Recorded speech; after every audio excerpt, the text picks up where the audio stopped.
Cera sanitary wear limited. ಈ stock price 30 ರೂಪಾಯಿಂದ 6,000 ರೂಪಾಯಿ ಆಗಿದೆ. ಜೊತೆಗೆ ವಾರಿ ರಿನ್ಯೂವಬಲ್ ಟೆಕ್ನಾಲಜೀಸ್ ಈ ಸ್ಟಾಕ್ ಪ್ರೈಸ್ ಕೂಡ 3 ರೂಪಾಯಿಂದ 1,000 ರೂಪಾಯಿ ಆಗಿದೆ. ಯಾಕೆ ಇಷ್ಟು ಜಾಸ್ತಿ ಆಯಿತು ಅಂತಂದರೆ ಈ ಸ್ಟಾಕ್ಸ್ನ ಆರ್ಡರ್ ಬುಕ್ ವ್ಯಾಲ್ಯೂ ಮಾರ್ಕೆಟ್ ಕ್ಯಾಪ್ಗಿನ ಜಾಸ್ತಿ ಇದೆ. ಯಾವ ಸ್ಟಾಕ್ಸ್ನ ಆರ್ಡರ್ ಬುಕ್ ವ್ಯಾಲ್ಯೂ ಮಾರ್ಕೆಟ್ ಕ್ಯಾಪ್ಗಿನ ಜಾಸ್ತಿ ಇರುತ್ತೋ ಆ ಸ್ಟಾಕ್ಸಲ್ಲಿ ಗ್ರೋತ್ ಪೊಟೆನ್ಷಿಯಲ್ ಜಾಸ್ತಿ ಇರುತ್ತೆ. ನಾನು ಒಂದು 5 ಸ್ಟಾಕ್ ಹುಡುಕಿದ್ದೆ. ಈ ಸ್ಟಾಕ್ಸಲ್ಲಿ ಕೂಡ ಆರ್ಡರ್ ಬುಕ್ ವ್ಯಾಲ್ಯೂ ಮಾರ್ಕೆಟ್ ಕ್ಯಾಪ್ಗಿನ ಜಾಸ್ತಿ ಇದೆ. ಫಸ್ಟ್ ಸ್ಟಾಕ್ಸ್, ಇದರ ಆರ್ಡರ್ ಬುಕ್ ವ್ಯಾಲ್ಯೂ 24,300 ಕೋಟಿ ಇದೆ ಮತ್ತೆ ಮಾರ್ಕೆಟ್ ಕ್ಯಾಪ್ 12,400 ಕೋಟಿ ಇದೆ. ಸೆಕೆಂಡ್ ಸ್ಟಾಕ್, ಇದರ ಆರ್ಡರ್ ಬುಕ್ ವ್ಯಾಲ್ಯೂ 20,000 ಕೋಟಿ ಇದೆ ಮತ್ತೆ ಮಾರ್ಕೆಟ್ ಕ್ಯಾಪ್ 4,900 ಕೋಟಿ ಇದೆ. ಥರ್ಡ್ ಸ್ಟಾಕ್, ಈ ಸ್ಟಾಕ್ನ ಆರ್ಡರ್ ಬುಕ್ ವ್ಯಾಲ್ಯೂ 10,030 ಕೋಟಿ ಇದೆ ಮತ್ತೆ ಮಾರ್ಕೆಟ್ ಕ್ಯಾಪ್ 5,400 ಕೋಟಿ ಇದೆ.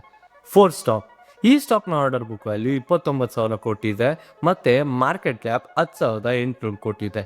ಫಿಫ್ತ್ ಸ್ಟಾಕ್, ಈ ಸ್ಟಾಕ್ನ ಆರ್ಡರ್ ಬುಕ್ ವ್ಯಾಲ್ಯೂ 52,000 ಕೋಟಿ ಇದೆ ಮತ್ತೆ ಮಾರ್ಕೆಟ್ ಕ್ಯಾಪ್ 18,000 ಕೋಟಿ ಇದೆ. ಈ ಎಲ್ಲ ಸ್ಟಾಕ್ ಲಿಸ್ಟ್ ನಿಮ್ಗೆ ಬೇಕು ಅಂತಂದ್ರೆ ನಮ್ಮ ಅಕೌಂಟ್ನ ಫಾಲೋ ಮಾಡಿಕೊಂಡು ಆರ್ಡರ್ ಬುಕ್ ಅಂತ ಕಮೆಂಟ್ ಮಾಡಿ.